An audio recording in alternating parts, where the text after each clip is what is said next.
Buen día, ¿qué tal? ¿Cómo estás? Bien, muchas gracias por atendernos esta mañana en Sintonía Educar. ¿Cómo estás? Bien, muy bien. Acá trabajando en cuarentena. Como todos, me Sí, imagino.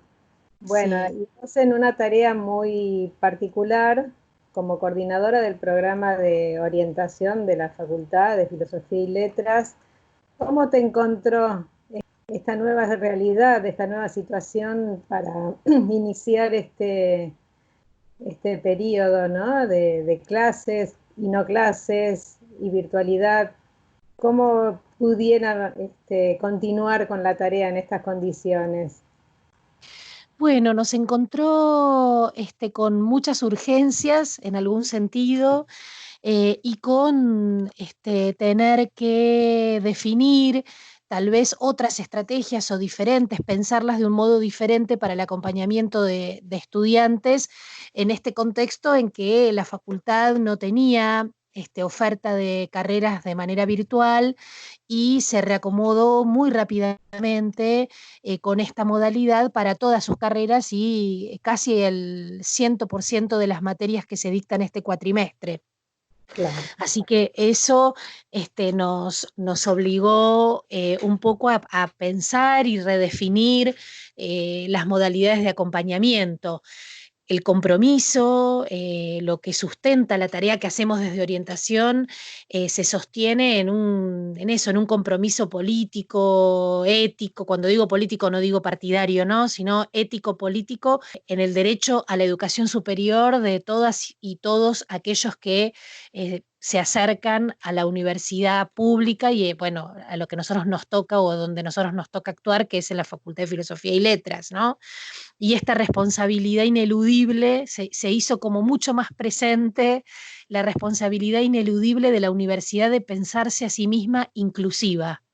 Todo eso está atravesando la tarea cotidiana, que es ardua, ¿no? Porque se han presentado toda clase de distintas situaciones entre los estudiantes, y también una característica del equipo que ya lleva más de 20 años de trabajo ininterrumpido es el ir pensando dispositivos a partir de los emergentes. Así que esta situación nos puso como en esa, en esa sintonía muy rápidamente, ¿no? Distinto que en la presencialidad que hubo que resolver rápidamente. Yo lo que pensaba, Mariana, es en los jóvenes y las jóvenes que se inscribieron para iniciar una carrera universitaria y empiezan este trayecto desde una modalidad absolutamente diferente.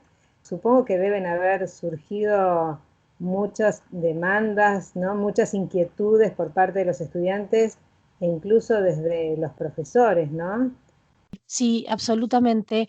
Y nosotros siempre decimos que el tránsito, o decimos porque lo seguimos, lo analizamos, lo reflexionamos, todo el pasaje del CBC a las carreras en filo, ya llevan todo un monto de distintas estrategias para ser estudiante universitario, construirse como estudiante universitario en una facultad diferente a la unidad académica del CBC, ¿no? Hay un pasaje ahí que se siente, que se nota, que los estudiantes nos comparten y las estudiantes, que muchas veces es difícil, puede incluso hasta llegar a ser hostil, otro ambiente, otras características, ¿no? La idiosincrasia propia de cada lugar, y eso en este contexto, aún que sin conocer a sus compañeros y compañeras, en los equipos de cátedra, etcétera, se agudizó. Así que ahí hicimos todo un trabajo de acompañamiento con el grupo de estudiantes tutores, que son estudiantes avanzados o graduados recientes de las carreras de la facultad, como pares, ¿no? La importancia ahí de ese acompañamiento como pares, además de nosotras como docentes, digamos, fue clave en comunicaciones sistemáticas, semanales, para tejer un lazo, para empezar a armar ahí un vínculo que por suerte nos permitió la pandemia y el aislamiento tener un encuentro presencial en la charla para ingresantes, que fue justito en la semana anterior a que se decretara el aislamiento obligatorio.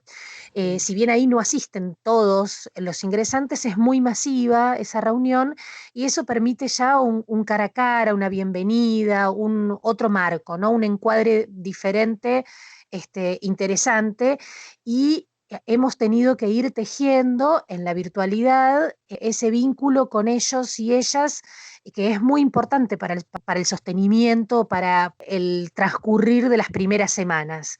Y ahí sí, se ha presentado toda clase o distintas cuestiones, desde la incertidumbre del manejo en el campus, de lo que las cátedras requieren, de la cantidad de cursadas, de las clases, etcétera, hasta también, bueno, la incertidumbre de no poder conectarse de otro modo con las personas, verse, hacer grupo. Todo eso está atravesando esta cursada y estamos trabajando desde allí, muy codo a codo con los departamentos de las carreras y con los equipos docentes.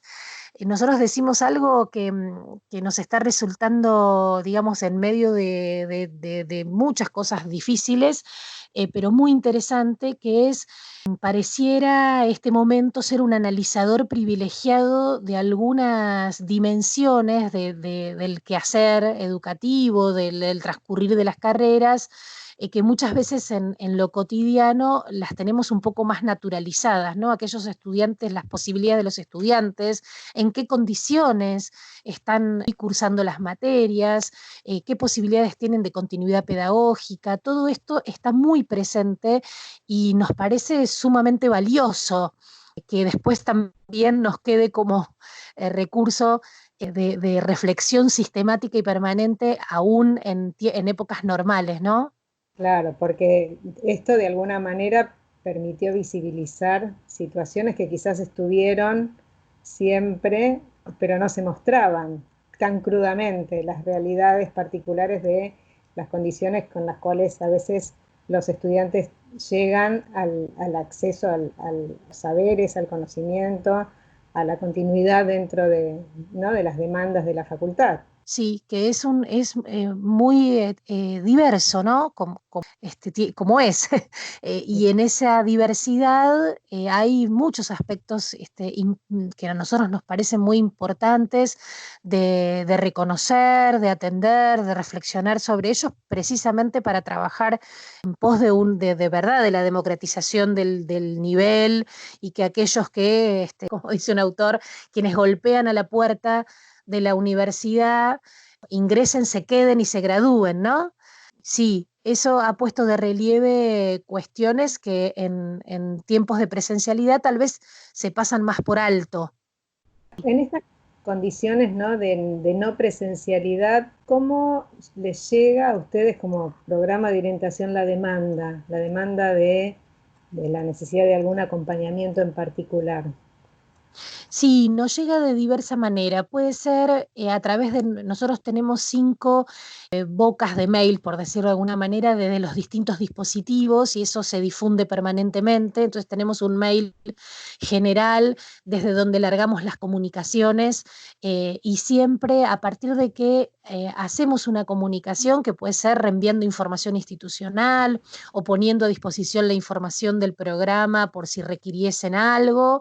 Eso genera una devolución de una catarata de mails consultando, preguntando, diciendo lo que les pasa, etcétera. Esa es una vía. También quien reconoce o mira los dispositivos que se van difundiendo, los dispositivos de trabajo, ¿no? Donde se Sí. alojan los estudiantes, donde alojamos los estudiantes que requieren alguna modalidad de acompañamiento, que puede ser desde entrevistas personales, un espacio de orientación pedagógica, las mismas tutorías, etcétera.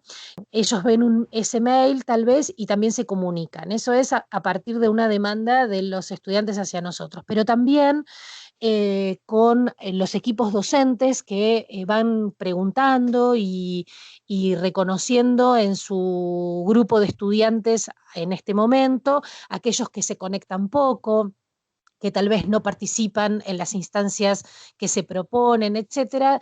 Muchos preguntan o directamente nos consultan, o les preguntan a los estudiantes cuál es su situación, qué les está pasando, y si evalúan que amerita, también hacen vínculo con nosotros, ahí armamos algo del orden del acompañamiento entre docentes y nosotros, ¿no? Y muchas veces a través de los departamentos también.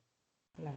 Y algo que comentaste y que yo realmente no sabía, después de tantos años de estar en la facultad, esta categoría de estudiantes tutores. ¿Cómo tiene que ser un estudiante si quiere ser tutor? Nos puede escribir directamente en cualquier momento. Para nosotros tenemos muchos estudiantes o varios estudiantes. Hemos recibido varios mails de estudiantes que dicen, conocí el proyecto, no lo conocía antes, tengo ganas de colaborar, de hacer un aporte en este momento, ¿no? Como de una cuestión de solidaridad y de compromiso también con la facultad y la universidad. Eso es lo que está ocurriendo ahora, que no son tiempos muy normales. Si no, habitualmente sí nos mandan un mail, nosotros vamos recogiendo eso, pero largamos convocatorias de incorporación de tutores más o menos cada 2 años. Tienen que ser estudiantes avanzados o graduados recientes. Tenemos una entrevista con ellos y ellas y luego un trayecto de formación acerca del rol, desde dónde pensamos el acompañamiento, la modalidad de trabajo clínico, una serie de cuestiones que hacen a la capacitación, a la formación, y conformamos el grupo de tutores y tutoras. Y a partir de ahí le damos una continuidad de trabajo, ¿no? La propuesta que nosotros hacemos de experiencia de los tutores es por 4 cuatrimestres, digamos por 2 años. La verdad es que en general suelen querer quedarse más, lo resignifican también esa experiencia, además de como aporte para la facultad, a la universidad, siempre mencionan poder devolver a la facultad lo que la facultad tanto les dio. Es algo muy recurrente escuchar en los estudiantes que se acercan y las estudiantes que se acercan, y también como para su tarea docente, ¿no? Suelen valorar mucho la experiencia del ser tutores y tutoras para la formación docente. La verdad que sumamente interesante, seguiríamos conversando toda la mañana, porque a veces uno no conoce todas las actividades que se desarrollan dentro de la facultad y por otro lado es muy interesante para los futuros estudiantes que quieran y deseen ingresar a la Universidad de Buenos Aires, saber que a veces eso que vos decías, que a veces la universidad se muestra como un poco hostil por la dimensión enorme que tiene una universidad respecto del nivel anterior, y Sí. sentir que uno va a estar acompañado es un estímulo muy importante para tomar una decisión de continuidad en la universidad, ¿no? Sí, absolutamente. Nosotros siempre decimos que le damos batalla a una concepción que suele pesar sobre los estudiantes y las estudiantes universitarias, que es que por ser tales y ya haber pasado, digamos, tener un recorrido, incluso cuando nosotros los recibimos es posterior al CBC, deberían poder desenvolverse autónomamente, solos, tener claridad sobre las cuestiones que hacen al ser estudiante, universitario, etcétera. Por supuesto que eso es deseable y hacia eso tendemos, pero hay muchas veces que eso no ocurre, ¿no? Que hay personas que experimentan obstáculos o situaciones o condiciones críticas, se pasan muchos años en la universidad y muchas veces ocurre esto, y nosotros consideramos que la orientación es un derecho, ¿no? El poder recibir, incluirse en alguna modalidad de acompañamiento, recibir ayuda, contención, apoyo en el trayecto académico es un derecho, ¿no? Que por último impactan el derecho a la universidad. En eso trabajamos, pero muchas veces el obstáculo también se presenta en cómo se piensan desde ese lugar también los propios estudiantes, ¿no? En términos individuales, es a mí que no me da, es yo que no puedo, y la verdad es que la mayoría de las veces, por supuesto, hay algo del orden del atravesamiento de la cuestión personal, pero mucho de las variables institucionales Tal cual. y de cómo se experimentan, más allá de cómo sean, ¿no? Cómo sean realmente, ¿no? Eso es cómo se experimentan en algún momento determinado de la vida académica. En ese trabajo estamos. Muchísimas gracias, interesantísima la charla, importantísima la tarea que desarrollan y más en estos momentos. Sí. Hay que sostener a los estudiantes, hay que mantener, como digo, encendida la llama por apostar por su propia educación, y creo que ustedes desde su lugar están colaborando muchísimo para que eso suceda. Bueno, Mariana, muchísimas gracias. Bueno, gracias, Y gracias a vos, un gusto.